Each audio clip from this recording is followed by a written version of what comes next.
So the question, Teresa, to you is, in both the Senate Bill 99 and other kinds of legislation, and particularly from your point of view as the regulator, how are we going to make certain that there's a level playing field?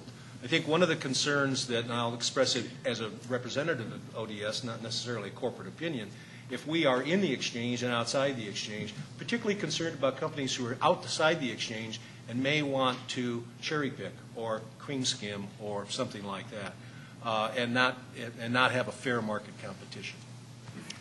So I think both the federal law as well as I think some of the laws that we actually just passed, so there'll be laws soon, address sort of this issue. And I think it's a level playing field issue. I think it's also a market stability issue. And between the federal law and some of the bills that are passing now, I think there's a few things that are aimed at least at trying to address some of those issues.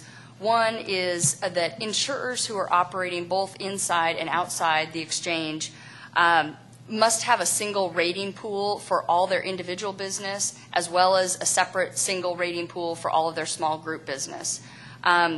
Secondly, an insurer selling an identical plan in the exchange as well as outside the exchange have to price it the same. It has to the rate has to be the same both inside and outside the exchange.